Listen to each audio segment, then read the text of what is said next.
Okay, so have you seen this YouTube video? It's Which the one? one with the Oh, yeah, yeah, yeah. mechanical catfish I think I know the one you're talking about. walking across the desert Yeah. with like these giant hooks in the sky, and the clouds are like dangling from the hooks, like someone's fishing for the heavens or something. Yeah, that's wild imagery, right? Mechanical catfish. On the path of understanding. Right, that's the one. Yeah, yeah, that's it. And it's like this whole visual metaphor for like how we understand things, Hmm. like what we're really searching for. Definitely makes you think about perception, illusion, all that. Oh, and there's this other character too, a twine cowboy. Yeah. And with every step he takes, he like unravels a little more. Leaving a trail of twine behind him. Yeah, like he's falling apart, but still moving forward somehow. Hmm. So like, who do you relate to more at this point in your life? The driven catfish or the unraveling cowboy? That's a tough one. I mean, we're all kind of both at different times, right? But I think it's interesting you brought up the feeling stuck in your career thing in your notes before the show. Maybe you're feeling a bit like that catfish right now, being pulled along a path that doesn't feel quite right. Maybe, but I'm not sure I'm ready to just unravel and leave bits of myself all over the place like that cowboy? I get that. It can feel kind of scary to let go, but maybe that's the point, right? Like, what if letting go of some of that stuff, some of those expectations or beliefs that we cling to, is actually what we need to do to move forward? It makes me think of the I Ching. The I Ching. Oh yeah, you mentioned that earlier, that ancient Chinese text, right? Yeah, exactly. It's full of wisdom about change and how to navigate life's ups and downs.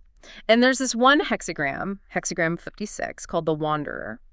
And it's all about the idea that clinging too tightly, whether it's to our work, our possessions, our relationships, or even our identities, can actually prevent us from finding our way. It's like that catfish, just blindly following that hook, never questioning where it's going.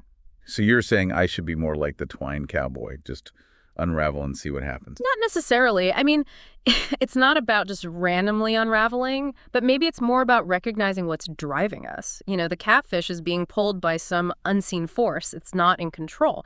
But the cowboy, even though he's unraveling, seems more intentional, like he's choosing what to leave behind. That's an interesting way to look at it. And it ties into what the video is saying, too. You remember that line? Are you making art because it is expected, or are you allowing true creativity to emerge?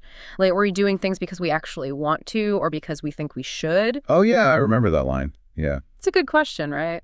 Yeah, for sure. I think about that a lot, actually. Makes you wonder about those hooks in our lives, Yeah. The expectations and beliefs that we've kind of picked up along the way, the things that might be limiting us. Maybe if we could see them, like those giant hooks dangling those clouds in the sky, we could choose to unhook ourselves. Well, to think about it like that, like even the clouds, which we usually think of as being so free, are actually hanging on hooks. Yeah. It really does make you question what freedom means. Exactly. And that's what I love about this video. It's not just some weird art piece with a catfish and a cowboy. It's making us question our assumptions about how we see the world. So what do we do about it? I mean, if we are kind of like that catfish sometimes. Well, the first step is seeing the hooks, right? The video even asks us directly, where are the hooks in your life? So what's pulling you along a path that might not actually be yours? Once you start to see those hooks, then you can start to question them. Ask yourself, are these hooks really leading me towards something I want, or are they just keeping me tethered to someone else's expectations?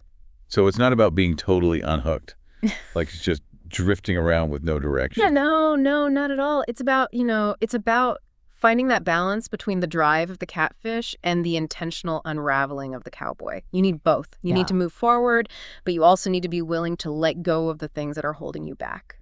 This whole conversation is making me think about things a little differently. Like this image of those clouds dangling from hooks. Yeah. I mean, if even the sky can be constrained, how much of what we think of as freedom is just an illusion? That's a great question, and I think it's something we all need to ask ourselves.